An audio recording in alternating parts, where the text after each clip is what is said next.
Good afternoon and welcome back to class. Today is February 1st. We are brought to you by Coachella Sports and Entertainment Stadium Authority. I am here live at Big Rock Golf and Pub, and we are closing out the regular season here in Prep Sports. We were at the basketball game last night covering the Shadow Hills Xavier Prep boys basketball game. It was a high-flying affair. A lot of points went up. Nobody was trying to give an inch, but in the end, Shadow Hills did end up coming up with the victory, 65-53. Dominic Escobar was literally unstoppable in the second half, doing whatever he wanted to get to the rim and get buckets up for his squad. On the other end, Joshua Clark hit a few triples to keep his team in it, but it just wasn't enough in the end. And we did actually get to interview a couple of the players and head coach of the Shadow Hills Knights, and we're going to take a look at those right now. And we are here live at Shadow Hills High School. I'm here with Coach Ryan Towner of the basketball program here with a big win tonight over the Xavier Saints to cap off the season, and a strong finish looking forward to the playoffs with a 4-game winning streak. Coach, tonight got a little chippy to start. How were you able to calm your team down and take over in the second half? It's the same message I tell my kids every game.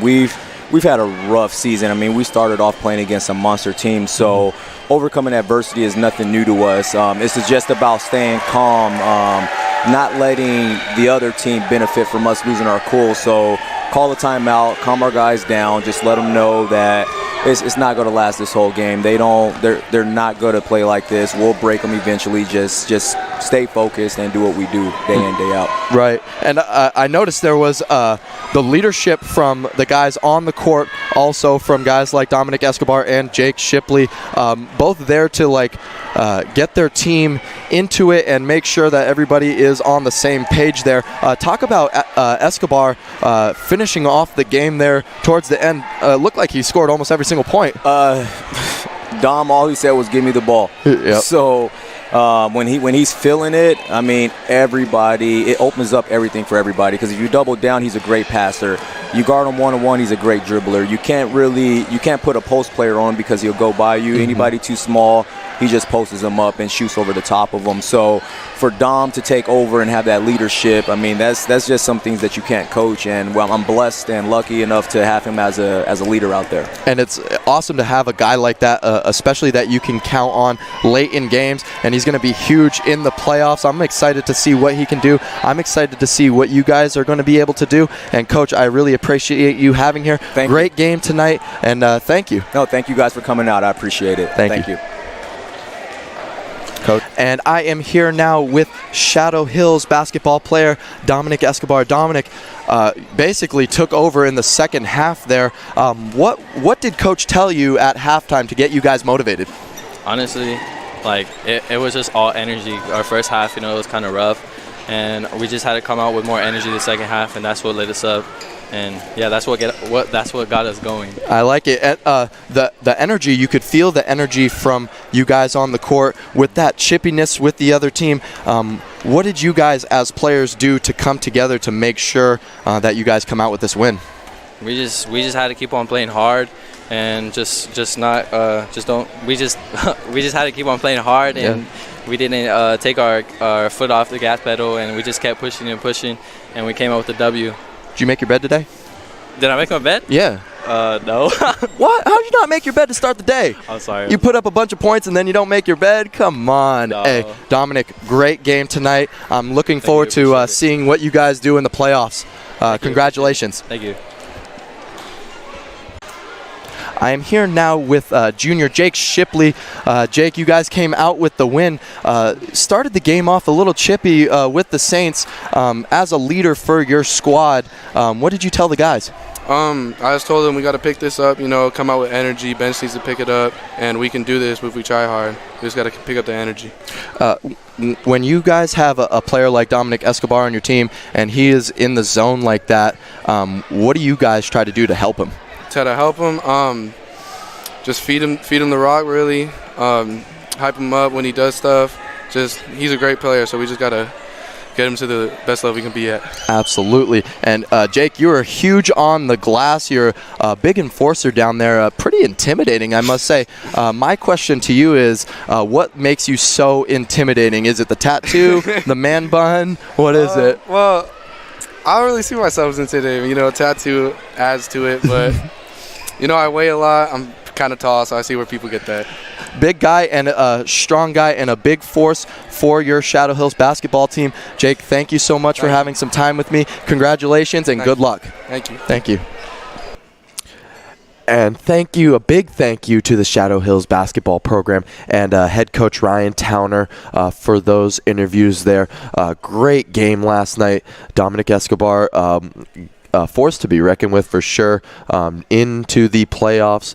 Jake Shipley, a big guy down there and a big glue guy for his team. Big win last night for the Knights, and a big thank you to Athletic Director Michael Walsh for allowing us to be there. Thank you so much to that Shadow Hills program. And other news for basketball. So Palm Springs did take care of business last night, 53-36 to outright win the DEL title for boys basketball. That puts Shadow Hills into that second place spot. Palm Desert takes care of Rancho Mirage, 57-51. Indio takes care of Desert Hot Springs, 63-59. Other scores, we did have some conference titles still up for grabs in other sports last night. Boys soccer, Palm Springs or La Quinta was looking for a share of the title going into the game, and guess what, folks? They left the game with neither team getting a share, because why? They kind of didn't even finish the game. Oh, well, they did. They finished in a tie. We're talking ties again.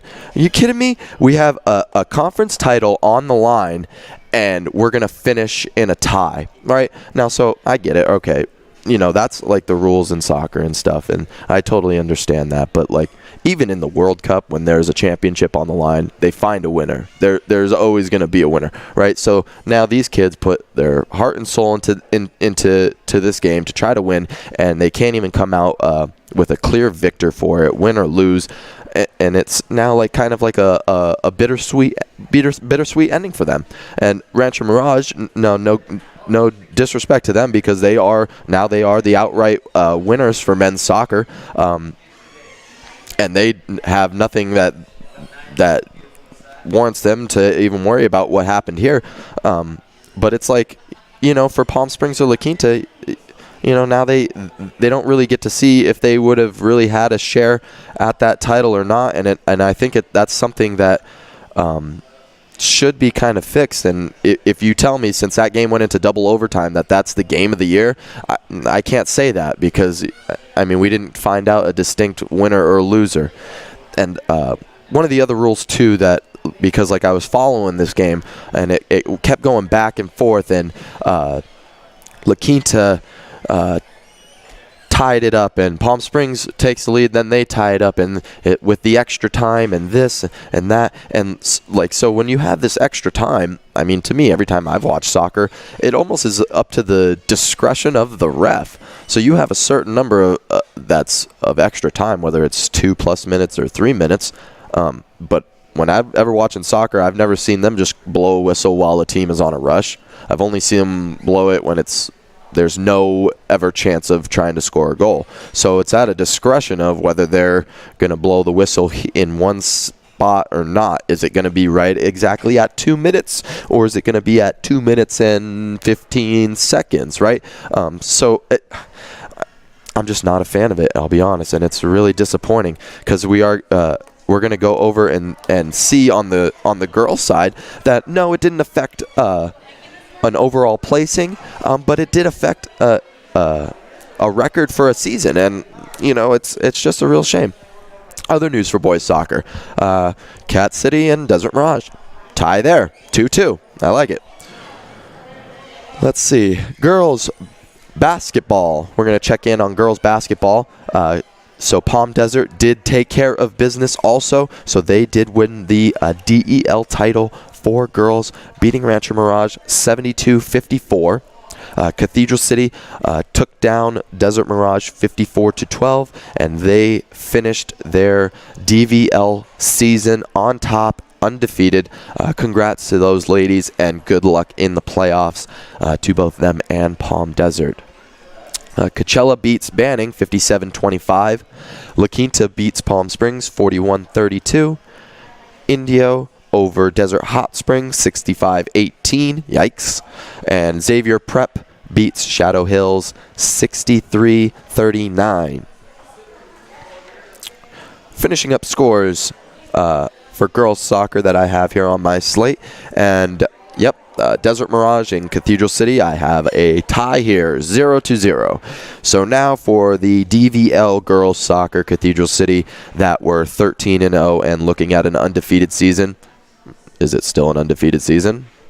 No, because you didn't beat every single person on your schedule. So now because of that tie, it's almost like a little blemish or an asterisk, in my opinion. So there you have it for ties.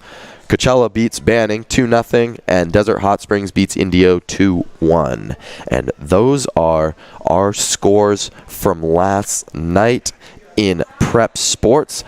Today is a special show today. We are going to flex our football muscle today because it is Super Bowl Sunday coming up.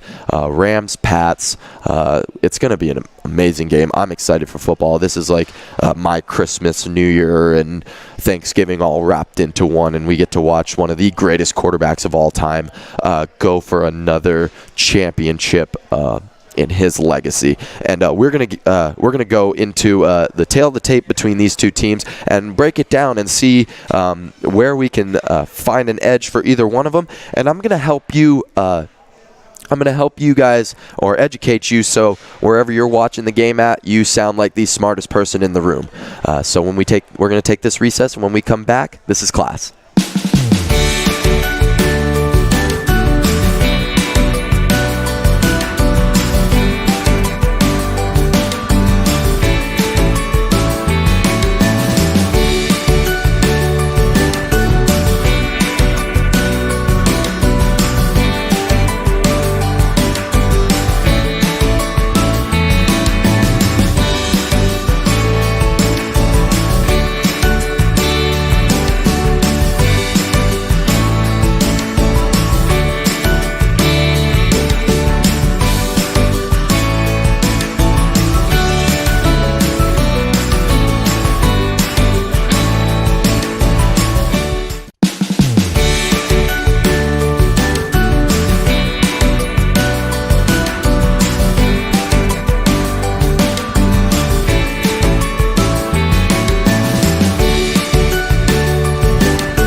And we are back in class. I am MICHAEL KARLS, and we are brought to you by Coachella Sports and Entertainment Stadium Authority. I'm here live at Big Rock Golf and Pub, and Big Rock Golf and Pub is having Super Bowl Sunday festivities going on here. Super Bowl 53, Rams Patriots.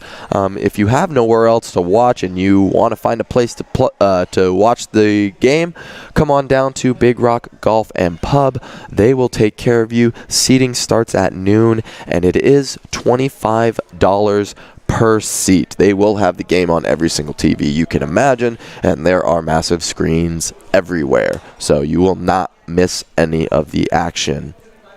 We are going to talk about the Super Bowl that is coming up, Super Bowl 53. It is Rams Patriots. It's going to be an amazing game, in my opinion. Both teams have high-flying offenses. Both teams have timely defense. Both teams, their special teams are top-notch. So, I mean, what more would you want? You want two of the best teams in the league, one of the best dynasties of all time, still continuing on their their train. It's crazy to think about that the Patriots are playing the Rams in another Super Bowl when they played them as the St. Louis Rams and now as the LA Rams. Unbelievable. All right, so we're going to start with I'm going to start with the defenses. Let's start with the Rams defense. A lot of big names on that defense. You have arguably the best defensive player in the league and Aaron Donald on your team. So from a defensive standpoint, one of the things obviously everybody's going to talk about is you got to get pressure on Brady, right? Now yes, obviously we always want to get pressure on the quarterback, but it's the type of ways that we're going to get that pressure, right? So if we're a team that we always have to blitz and bring 5, 6, 7 guys at a time to get to a quarterback and bring pressure, that means there's going to be a lot more open receivers for Brady to choose from. Now, if you can get to him with 3, 4, maybe the 5th, right, and you just have your regular pressure, and now you can play coverage, that's going to be a big help to Wade Phillips in that defense and that secondary. Because there are, even though Aqib Talib and Marcus Peters are top players for that secondary, I do think there are some holes in there, and I do believe that Brady is going to be able to find some matchups that he does like versus that secondary. If it were me and I was the Rams defense, which I'm sure they're going to do, is I would move Aaron Donald around as much as I can. His job is to be in Brady's backfield as much as possible.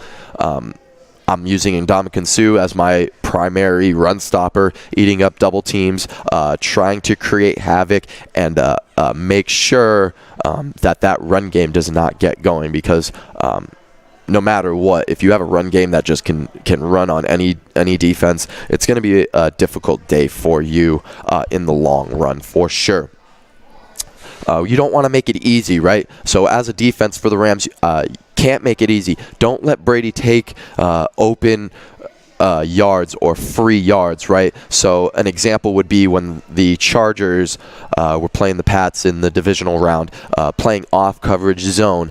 Brady was taking those 5-yard outs all day long and dunking his way all the way down the field, right? So now on 1st and 10, he takes those yards, and now he might be looking at another 1st and 10, or now he's looking at 2nd and 3 or 2nd and 4, or something that's in favor of him, and now that sets them up to be able to take shots on those 2nd and 3rd down plays, because now they don't have to worry about trying to get as many yards on that certain down, right? So don't make it easy. Make it a struggle for them all the way down the field. Even if they do end up getting points, it's okay. Make them work for every single point and yard they can get, right?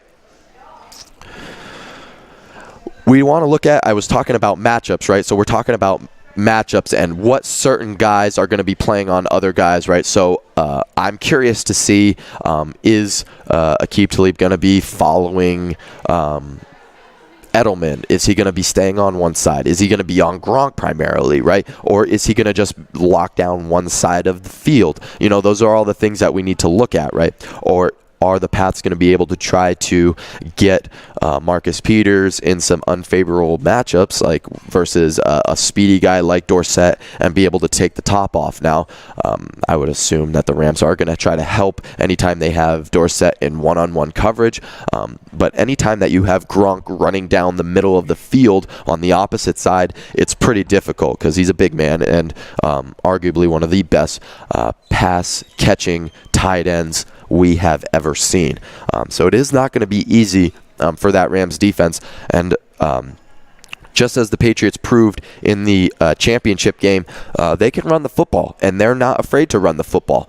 So these linebackers for the Rams have to show up. They have to show up in the run game, and they have to get stops early in the downs, right? So run games can't be 3, 4, 5, 6, 7 yard gains. They need to be in the 0, 1, 2, 3, -1, 2 range for the Rams to be in favorable spots on them for 2nd and long, 3rd and long, things of that nature. Now they know that they can pin their ears back and get pressure on Brady because he has to take a longer drop with those longer down and distances.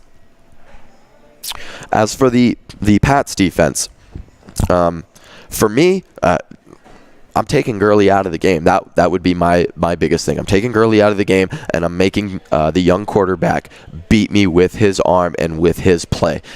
If I'm Belichick, I believe that I don't think that Goff can do that the entire game, right? Maybe he'll be able to get it here and there, and he'll be at spots.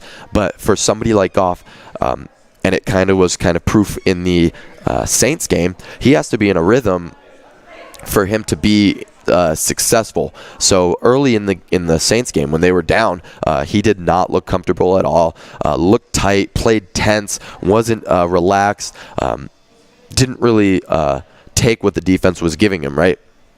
So let's see what type of games Belichick is going to play versus a young quarterback like that.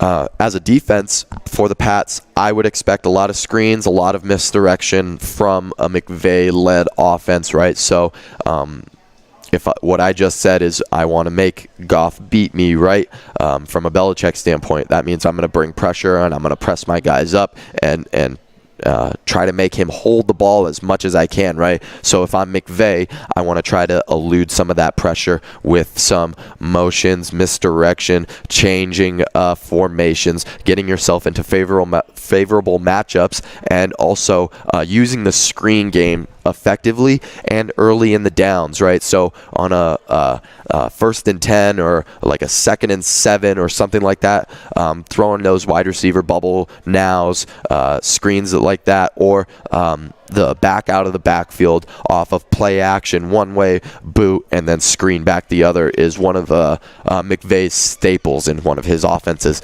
And that means getting the ball to Gurley. So I'd like to see that. From the Pats, I expect them to mix it up.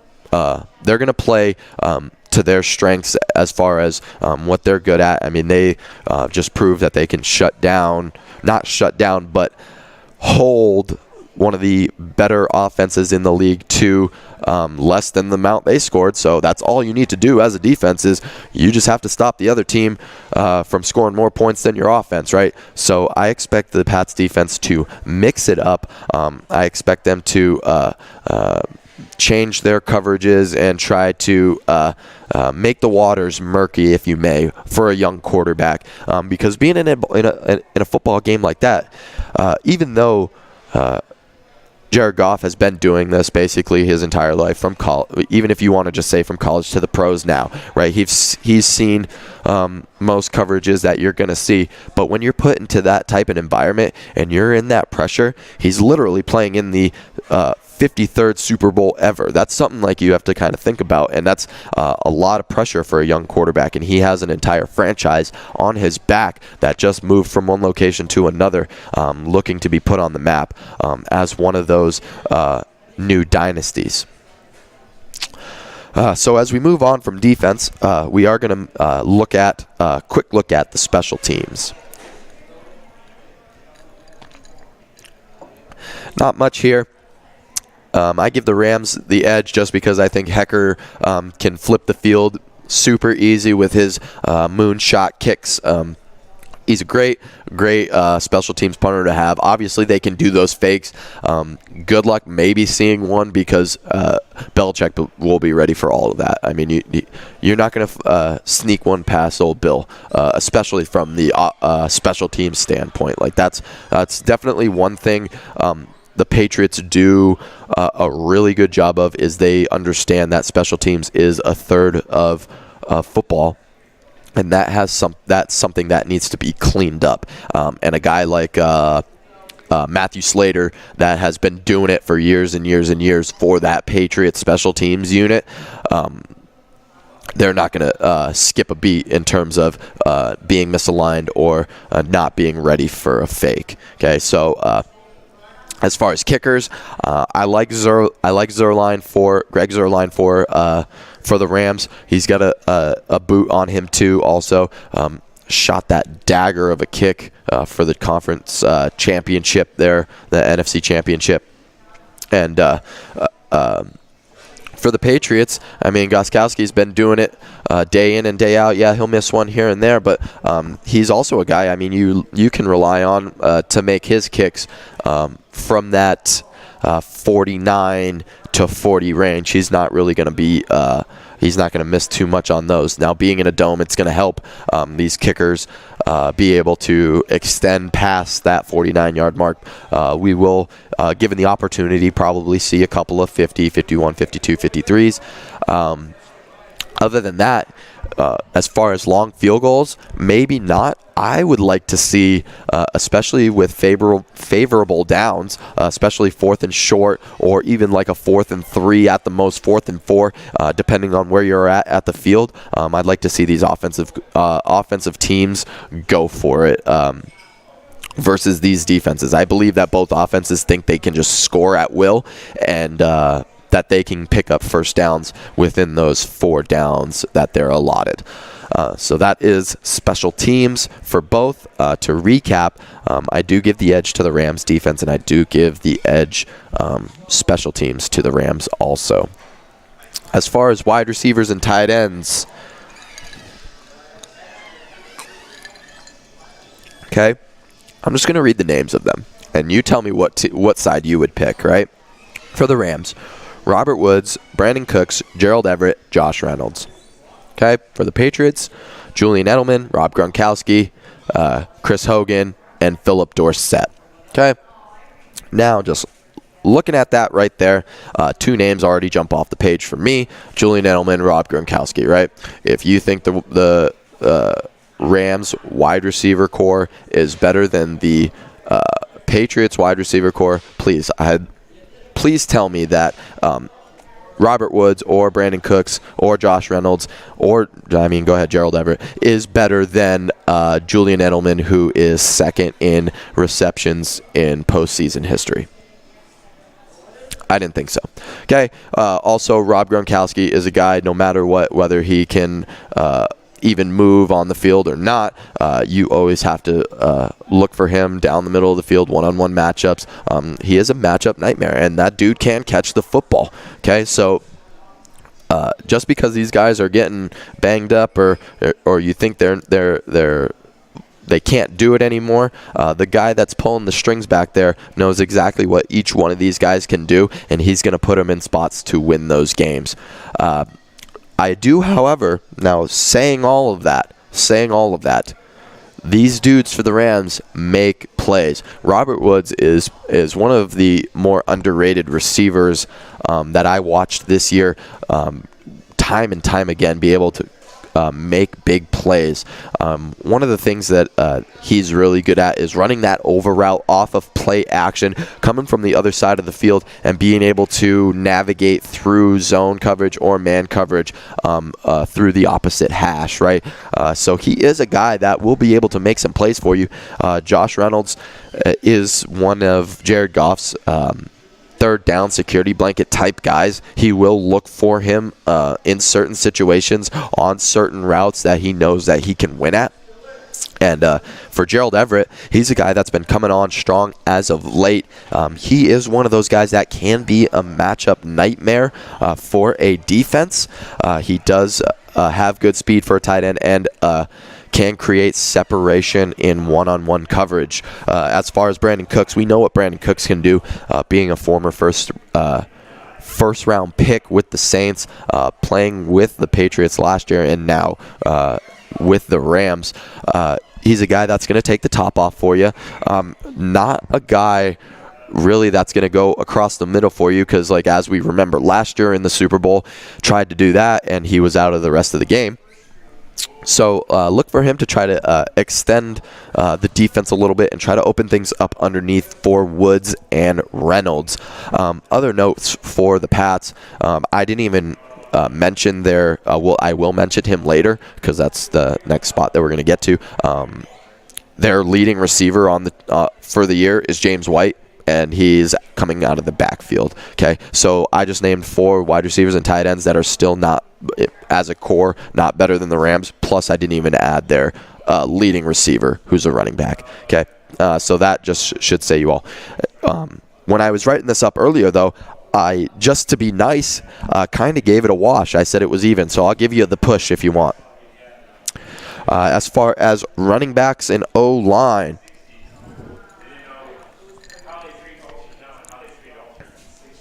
both offensive lines have been playing pretty well as of late.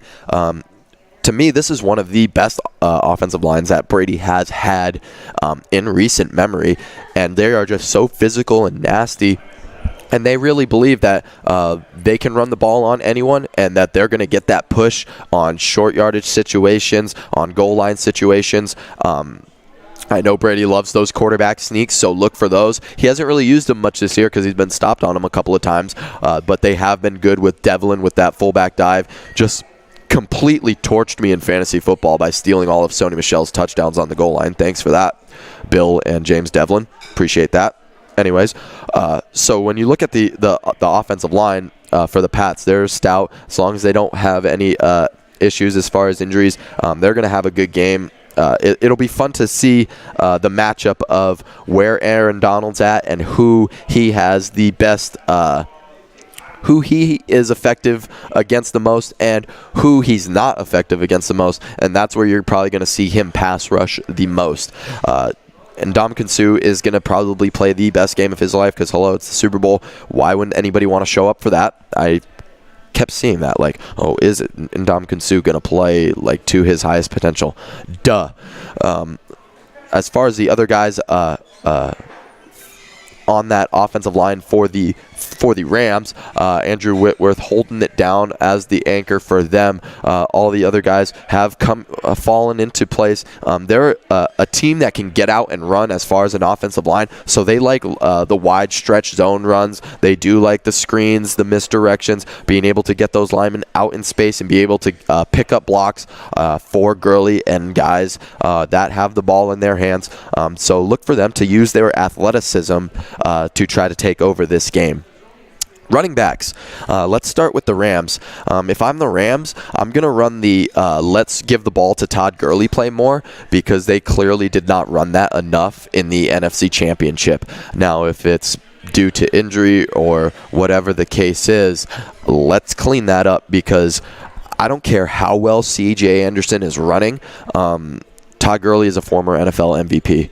C.J. Anderson never sniffed an NFL MVP. Okay, point right there. You got to get Gurley the football. As a football team, and we'll go over this more later in segments, but you always want to make sure your best players get a certain number of touches, or if you have a percentage number of plays that you run, how many is that best player getting, right? And I think there needs to be a minimum on Gurley's touches. Now, there was one thing I did hear about from the NFC Championship game was, based on personnel and based on formation, that's why C.J. Anderson was in more because they were running more inside zone, and he had all of those plays, and Gurley was in for other situations for the outside runs and passes out of the backfield and stuff like that.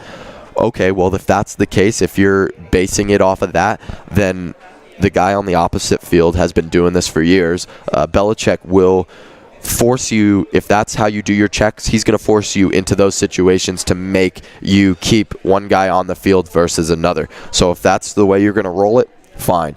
I don't believe that was like fully the case. There must have been some sort of issues with Gurley in that game. But if he's ready to play, he's going to play and he's going to get his touches. And those touches need to come from not just turning around and handing him the ball. Those need to come out of the backfield. Those need to come off of different option routes for him. Those need to come off of screens. You line them up wide. Line them up in the slot. Use them all over the field. This is the last game of the season. Why wouldn't you, right? As far as the Pats running backs, their leading rusher, Sony Michel, has 5 touchdowns in the playoffs this year. That is tied for third most. And Sony Michel has been coming on strong as a rookie for their team, being able to give them that physical downhill running. That's why when he was at Georgia, knew he was going to be a good type of player in the NFL just because of his style. He's a one-cut guy. He's going to be able to find the crease, be patient enough to find the hole, and then take off and bounce off of wimpy tacklers and be able to fall forward and pick up extra yards for you. Now, as far as James White, James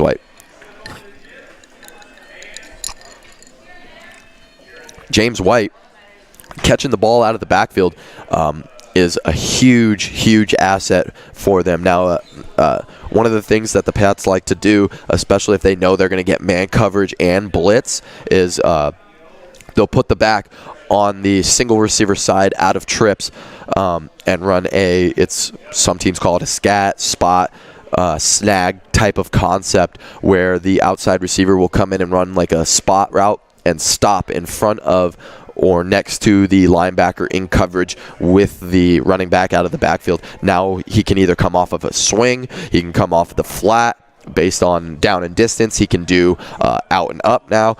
If the linebacker gets out pretty quick on that and he knows that a flat or a bubble is coming, he can now run that angle route back inside. So there's a lot of things that James White can do and that he's really effective at, and these linebackers for the Rams are going to be tested on such. Expect to see short passes thrown out quickly, early, and often for the Pats, and they want to see if these Rams are going to tackle them. And that's one of the things that in terms of like an arrogance sometimes is from Belichick, is he's going to just do something, whether it's silly or not, just to see how you react to it, right? So you may have like a quick pass go right to the flats real quick to the running back as soon as he can, and he wants to see how are those corners going to react?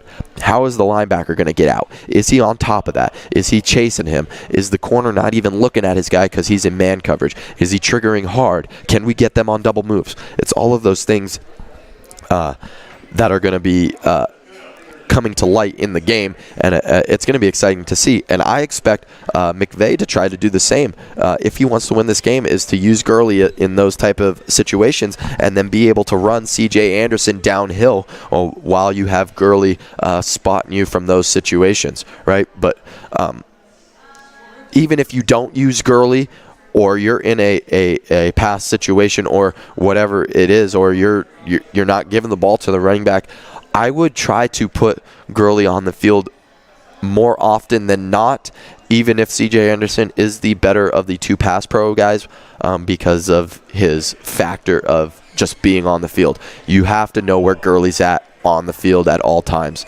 So if he's not even on the field at all, that's a win for the defense. Last but not least, we're going to go over the quarterbacks. Now, so I gave the nod to the running backs to the Rams because Gurley is a former MVP, and Sony Michel, James White, and let's throw in Rex Burkhead because he was getting those goal line touches down there, are just not comparable to Gurley. As far as quarterbacks, I mean, obviously we're not going to be able to compare Brady and Goff, but when it comes to, the old saying is offenses win games and defenses win championships. No, quarterbacks win championships because no matter what, regardless of how great a defense is, you can't defend a perfect pass, right? So if the quarterback is on and he is hitting on everything, you cannot stop him. And that's just the way I feel about having a legendary quarterback like Tom Brady on your team, is that he's always going to be able to put your team in situations to win. Very rare that I've ever seen like the Patriots get blown out by a Tom Brady-led offense. And it always seems that he's always going to have a chance to put his team in position to win, whether it's a offensive affair of back and forth, 40-point game, or whether he needs to grind one out and it's 20-17 or 24-21, right? Brady is a great at being able to take what the game plan is and implement it into the game and understand what's going on throughout the game, right? So if he needs to be more of a manager in certain situations, he's going to be more of a manager. If he needs to press in certain situations and force the ball and force the issue downfield and get chunk yards quickly, Brady's going to be able to try to do that too. The guy has seen everything. There's nothing that you're going to throw at him that he's never seen before, and he's going to be able to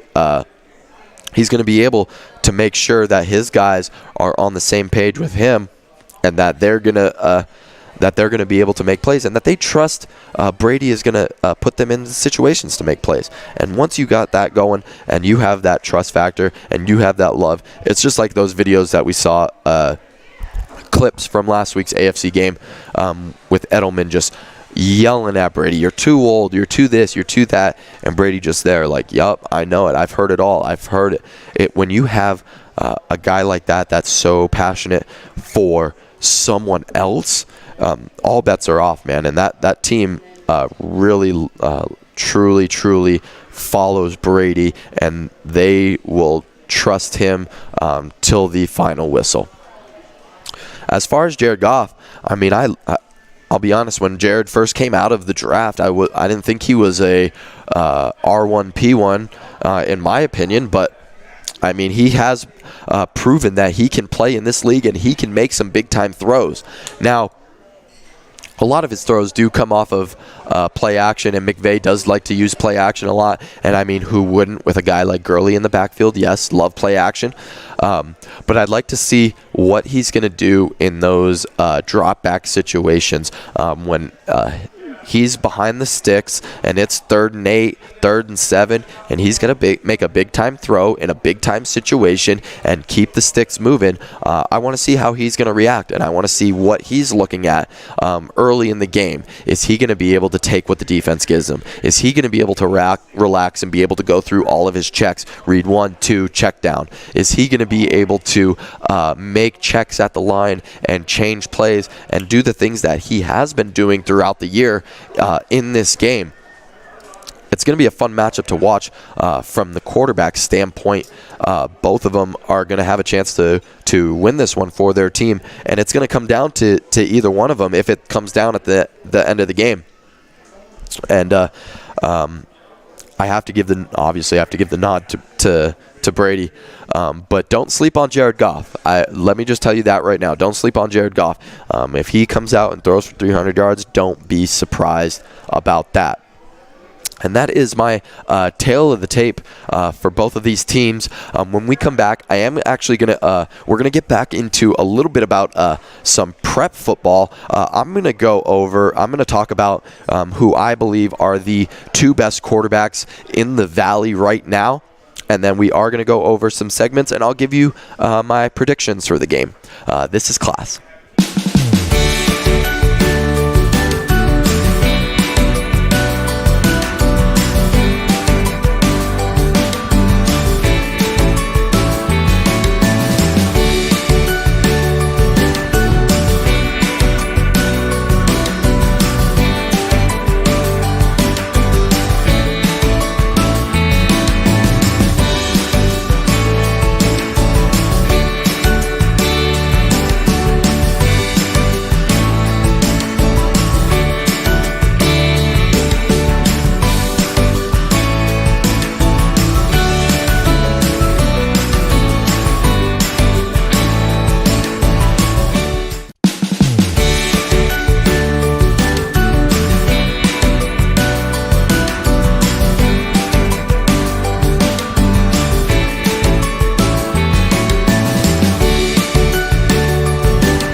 And we are back in class. I am Michael Karls. This is brought to you by Coachella Sports and Entertainment Stadium Authority. I'm going to keep using the school puns until somebody just tells me, dude, enough with the school puns. I can't take it anymore.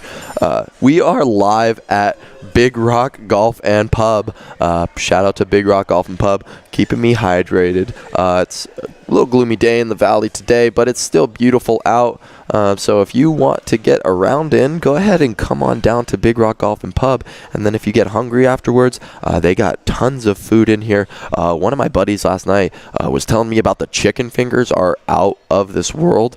So go ahead and check those out if you want. Let's get into, I do want to go over, we did talk about, I know that classes, we're talking about high school sports and athletics, right? But this being one of the bigger games of the year, I wanted to show guys and to show everyone that, understanding the level of play of these guys and being able to apply what you're learning here at a prep level is still applicable at the professional level, right? So understand whatever it is that your coaches are trying to tell you. Guys do use that continually throughout their career. Now, it may be at more of a complex level when you get to Division I college and the pros in whatever sport it is. But from a high school standpoint, your coaches are giving you a pretty good foundation and something to stand on here. And these guys that play on TV in whatever sport it is that you're watching, they started out like kids, just like you, right? Now some may have more athletics than others, and they might be more talented than others. But at the end of the day, they were kids too, and they had to work on their craft just the same. So keep that in mind, that not every single professional athlete just became a professional athlete. They had to work just as hard as anyone else. Yep. And so as we get back into prep sports, I'm going to talk about my favorite thing to talk about is quarterbacks. And we're talking high school quarterbacks in the Valley, and my top two, in my opinion, nobody get mad, my opinion of the top two best quarterbacks in the Valley. And first and foremost, I think it's a no-brainer who number one is. Even though he is only a sophomore, putting up like the most ridiculous numbers that this Valley has ever seen, and I don't think any high school quarterback in the Coachella Valley has put up any numbers like this. So understand what we're seeing is awesome. Donnie Fitzgerald, quarterback from Coachella Valley, just to read off his stats for you, he was 244 for 375, which is 65% completion percentage, which is excellent. Okay, 4,139 yards and 54 touchdowns. Good grief. So in a 10-game or 11-game span, because I do believe they made the playoffs, in that span, throwing for 4,000 yards and 54 touchdowns, that's like a type of season. Obviously the touchdowns is ludicrous, but like the yards, that's a good season for an NFL quarterback, and they play in 16 games, right? So understand that the yards that Donnie is putting up is pretty incredible. I love Donnie's game, actually. It's it fits what Coach Davis is doing with that run and shoot over there at Coachella. He's got great size, great build. He's got a good arm. He's able to move the pocket, be able to buy some time, and get that extra 1 or 2 seconds for his guys to get open. And he completes a deep ball better than, if not the best in the Valley. And that's proof to the yards and the completion percentage that he puts up. Now, to be nitpicky, if I had to be nitpicky for a player that's put up these yards that I never even did in the Coachella Valley, not even close, I'd like him to be more efficient on earlier downs, right? So on first and second down, I'd like him to take the short stuff more early and often and be able to get that completion up. I mean, I can see him completing 70% of his passes, 75% of his passes by the time he's a senior. So being able to just take everything that the defense gives you, and then now once they start to tighten up, now it's just going to be all airmail all day, every day, and now you're going to be able to take whatever a defense gives you. So I'm excited to be able to watch Donnie, and I want to be able to talk to him and see what he thinks about the offense that he runs with Coach Davis, because we do run the run and shoot with the SoCal Coyotes, so it is very, very similar. We both have similar offenses that we like to run, and so I'd like to see what he thinks about it and how that's preparing him for the next level for D1 and the pros. So shout out to Donnie and Coachella Valley and Coach Davis with that run and shoot, and we're all excited, especially from other legendary football players in the Valley. We're excited to see what Donnie does and see where he goes from here. My second quarterback on the list.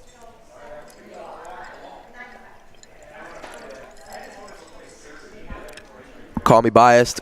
Call me whatever you want. I don't care. But the second best quarterback in the entire Coachella Valley is Brad McClure, quarterback for the Xavier Saints. What the coaching staff or the offense asks of Brad McClure to do for his team is unbelievable with what he's given, right? Okay, so let's just compare, right? So the Saints football team finished second in the Desert Empire League, okay? The Palm Desert Aztecs finished first, right? Okay. Xavier Prep Saints, we finished the season, I believe, with 32 guys, I think, total on our roster to finish the season. I believe at the time we played Palm Desert, we counted, over 80-something guys, 60-something guys, right? So they can literally double the number of players on their team versus number of players on our team, right? So understand what Coach Dockery is doing over there at Xavier with the number of guys versus the other schools around, right? It's pretty incredible, and Brad McClure is that glue to that entire offense, because if you take him out of that offense, it cannot go, literally. Just a few stats for Brad. He was 150 for 300, which is dead even 50%. You'd like that to be a lot higher for sure. Hopefully by next year, for his senior year, he can get into that 60 to 62% range and be able to bolster those stats up. He threw for 2,102 yards and 15 touchdowns. Okay, so now just by comparison versus Donnie's yards versus Brad's yards,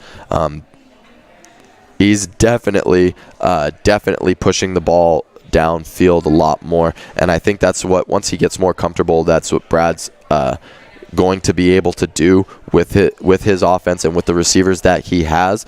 Now, I say all this to say, if you need somebody to throw a 10-yard out from the opposite hash, I will put Brad McClure up over anyone else in the Valley, hands down, bar none. The kid can throw the hardest ball. That's the hardest throw to make, is that 10-yard out from the opposite hash, and did it in a playoff game for a touchdown. So the things that he does are incredible in terms of strength too in the pocket.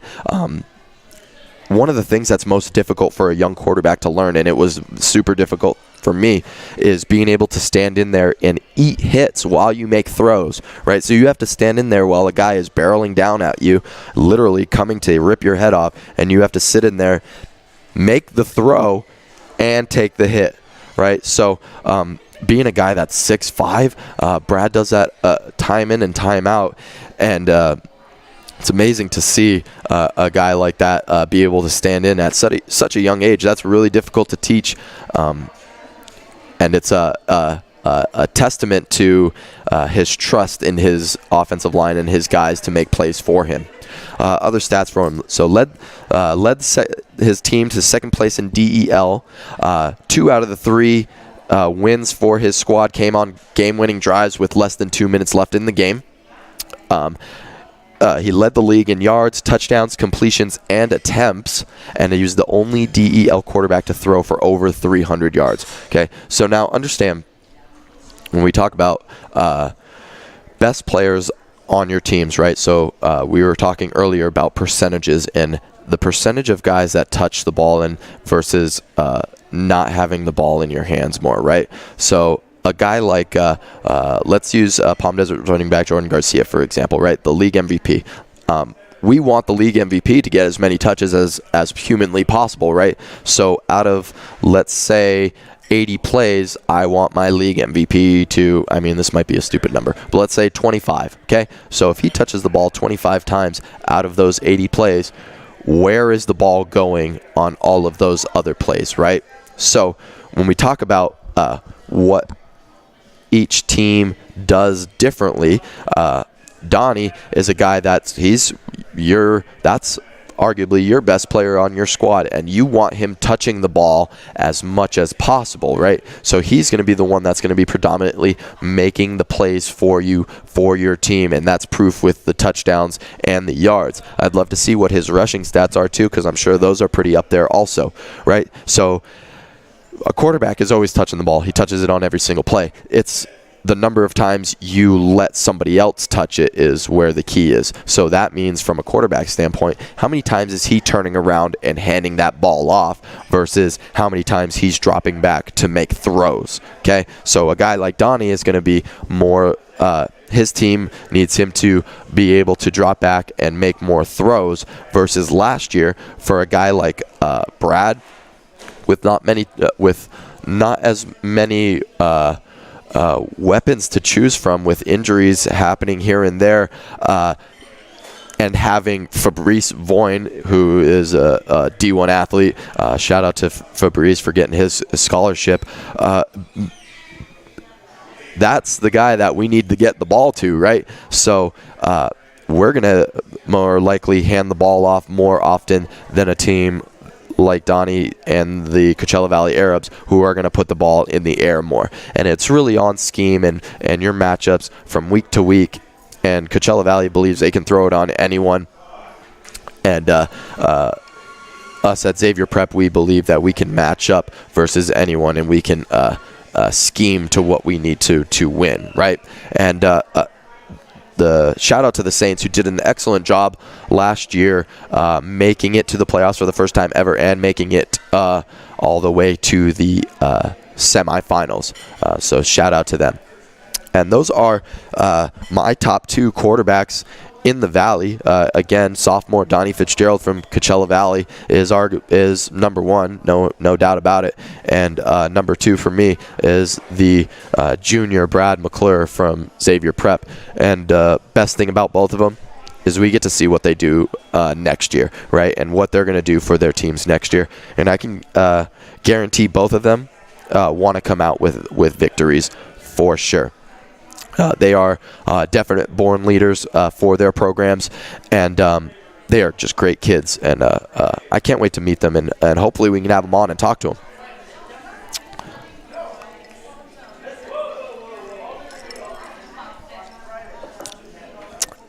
And we're going to finish up with a couple of segments here.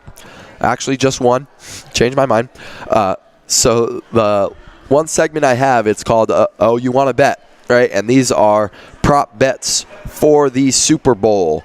So if you want to bet your buddy $1, 50 push-ups, 100 push-ups, whatever it is, go ahead and listen to these. One of them, first one is Johnny Hecker, first punt over 45.5 yards. I guarantee you that if they're punting from their side of the field, let's say anywhere from the 30, the 35 or less. 35 or less. That thing's going over 45.5. So I'm going to take that. I'm taking that over. Definitely is going to go over 45.5. So let's mark that. I'm going to make sure. I'm going to mark these and make sure if I get them right or not. Yes. Okay. That way we can all hold each other accountable.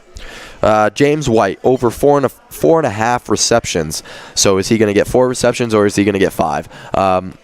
5, yes, 5. Part of the offense, 5. It's the Super Bowl. Don't hold anything back. Yep, James White is going to get over 4 catches for sure. Ooh, Jared, this is a good one. Jared Goff under 285 yards. Okay, so now from what I'm thinking as far as how the game's going to go, I think the Patriots are going to be able to consistently move the ball and are going to be a threat to score consistently throughout the game, meaning that if the Rams do get behind, they will have to put the ball in the air more than they would like to, probably.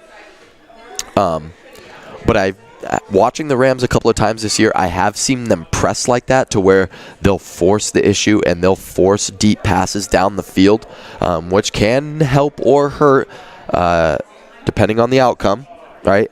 But 285, that's a good number. Let's go less. I'm going to say less, yeah. Yep, that's going to be less than 285. Yep. Less. I like it.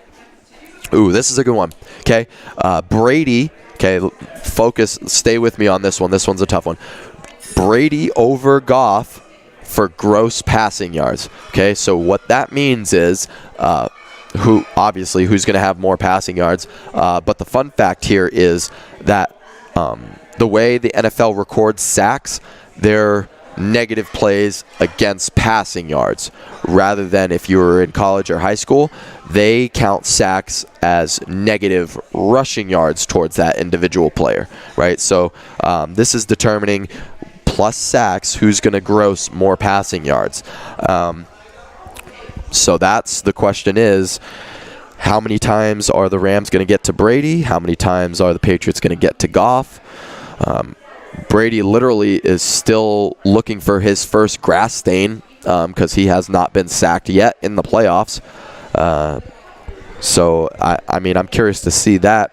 I'm still going to give it to Brady because Brady's going to throw for over 300 and Goff isn't going to do 285. So that's where I stand on that one. I'm going to take the nod and give it to Brady. And the last one, everyone's favorite, Gatorade color. I got a secret on the Gatorade color. Okay, so I didn't even look it up. I was like, all right, I'm trying to think of like what type of guys each team is and what kind of flavors of Gatorade they look like guys, right? First of all, when we're talking about Gatorade flavors, if you don't use the specific color as the flavor, like if you say fruit punch instead of red, you got issues. Like Gatorade is based on color. It's not the flavor. So give me the yellows, give me the reds, give me the blues, give me the oranges, right? Not flavors. Okay. And if you called lemon lime green, you got some problems too because that is completely yellow. That is yellow. Okay. Anyways, so let's see. Now, obviously, the team that wins gets the Gatorade bath, right? Okay. So the Rams. I'm torn between 2 colors. Now, obviously, this is because it's their color scheme, but I can see them definitely being a yellow team. Like that's just like a generic flavor of Gatorade. Could see that. I like yellow. Shout out to yellow. Yellow is a flavor you can drink super cold or you can drink it at room temperature. But I'm weird like that. My dark horse for them is cool blue. Sean McVay looks like a cool blue guy through and through. If you look at him, he just screams to me cool blue. And cool blue is my favorite Gatorade. But only problem with cool blue is that it's only good when it's cold. Can't drink that one. For the Pats, if they win, now fun fact about the Pats, last time they won the Super Bowl, because they're in it so dang much, last time they won it, they didn't even get the Gatorade bath, because I think the overtime they didn't have, I don't know, just not getting Belichick with the Gatorade bath for overtime, all right. So if they do have an opportunity to shower him with that Gatorade, from a known source in the Patriots masterminds, okay, Scott Zolak, former quarterback for the New England Patriots, said that Belichick is a green Gatorade guy. Likes green, likes it watered down a bit with some ice, okay? So I would say take a check at green or Now, see, this one was difficult because I don't think if Belichick is wearing white, he wouldn't want this color. But he's a gray guy, or he wears navy or something like that. So he'll definitely not have to worry about like his shirt being stained. So I would go as a second option, red. Okay, red's a generic flavor, one of the staples in the Gatorade family. So you can't go wrong with red. Now, when I looked these up, just to see what the odds were for each of these, I picked some good ones. Okay, so yellow and green actually are in the same bracket here. They both are considered the same color here. That's plus 250. So yellow for me. If I'm choosing and I get yellow, lime, and green, I'm choosing that one. Cool blue is up there with 400, and red is 700. So let's make an executive decision. I'm going to stop you right there. How many prop bets do you have right there? That's it. No, how many is it? 5. 5. If you get 3 wrong, how many push-ups are you going to do on air on Monday? Okay, if I get more wrong than right, give me a number. I like it. I mean, how many can I crush out? It's 100? Is that enough? 100 on air. 100 on air, yeah. All right, let's see it. All right, deal. So, all right, so I got 5 prop bets right here, okay? So we're going to go back through them. I'm picking yellow, okay? Oh, I don't like that already. All right, no, I'm picking yellow. Let's stay with yellow. Okay, so we're picking Hecker's first punt is going over 45.5 yards, so he's going to kick it 46 or more. James White is going to catch more than 4.5 catches, so he's going to have at least 5 or more. Jared Goff throwing for under 285 yards. Yes, I believe that he is not going to throw for more than 285. He'll get 283.5. Brady over Goff for gross passing yards. Well, so since Goff isn't gonna get nowhere near 300 and Brady is gonna surpass 300, I'm going with Brady. Okay, and then final for the Gatorade color, I'm going with that yellow, lime, green combo right there. You get more bang for your buck. You get 3 options for 1. Like, how can I not? And those are segments for the day. I guess let's get predictions for the game. Before I give mine, go ahead, Scott. 38-28 Rams. 38-28. Yeah. 38-28. Oh my gosh. Okay, I like that. I like that score. Who's winning the MVP? MVP is going to go to... It's going to go to Goff, dude. He's going to go off. Goff's going off. Goff's going off. I like it. Goff going off. I hope so. I hope the quarterbacks are battling down there, and they're going blow for blow and throw for throw. That would be some awesome stuff to see. Predictions for me. It's always so funny. Hold on.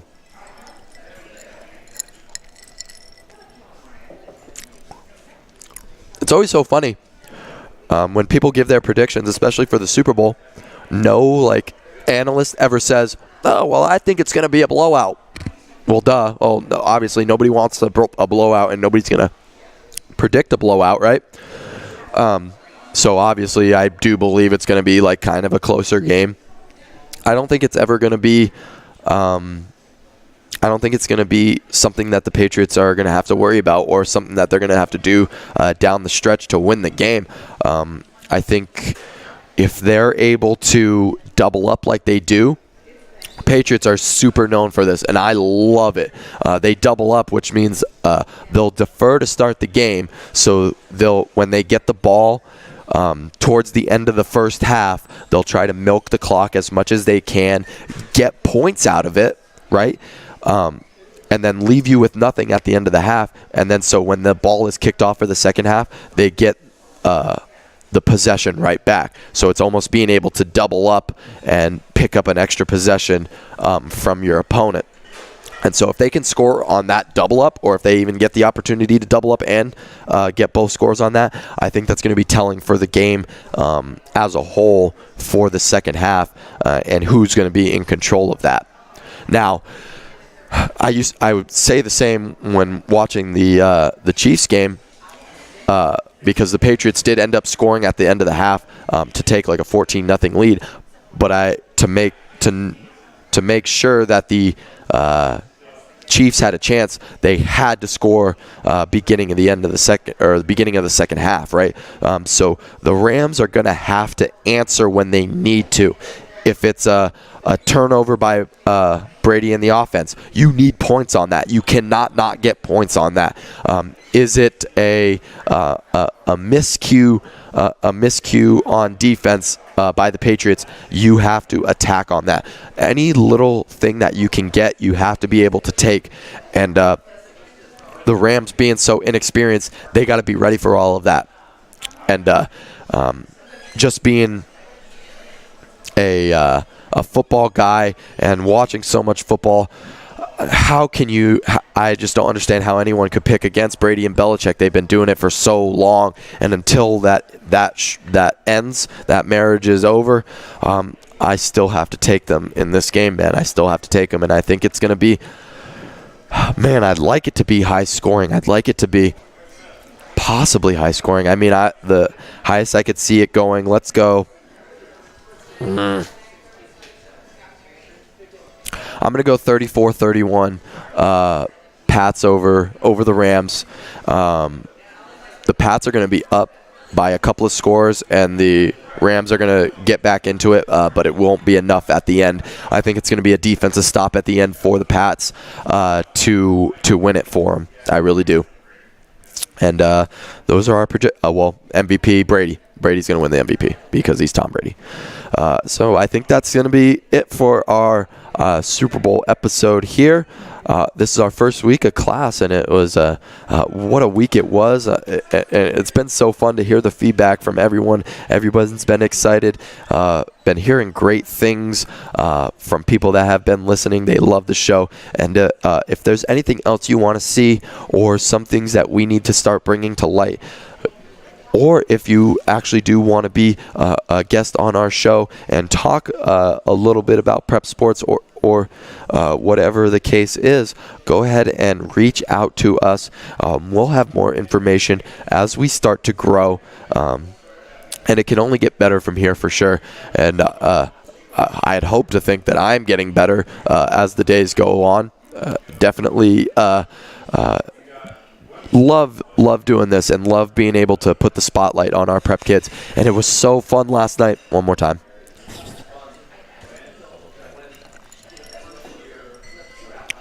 It was so much fun last night. Being able to, I never called a game before, and being able to do the play-by-play and see the atmosphere at Shadow Hills and the intensity by both teams, the chippiness, the never say quit, the passion from the players. That's what it is. That's why high school sports, there's really nothing like it, because at the end of the day, the kids are doing it because they love it, and they love being around the guys that they're around, and they love hanging out with their friends. And there's nothing better when you and your friends can come together for one common goal and reach that goal and accomplish it. And it's so much fun. And those are the memories that you're going to share for the rest of your life. And that's why I love watching high school sports and watching these kids compete. It's really fun. And another big shout out to Shadow Hills athletic director Michael Walsh, the Shadow Hills basketball program, and congrats on making it to the playoffs. Any other schools that like us to come by and you want to hang out with us, or you want us to talk, meet players, do this, that, don't be afraid to reach out to us too. We're more than willing to put the spotlight on players that need it and that need the recognition to be seen by the entire world, honestly. And I can't wait to continue on and see what else Clahs has in store for us. We're going to be learning a lot, going to be different subjects here and there. Spring is right around the corner, and we got some big-time baseball players in the Valley here. That's going to be fun to get into. So on behalf of our entire Clahs team, I'm here live at Big Rock Golf and Pub, and for Coachella Sports and Entertainment Stadium Authority, I am Michael Karls, and class is dismissed.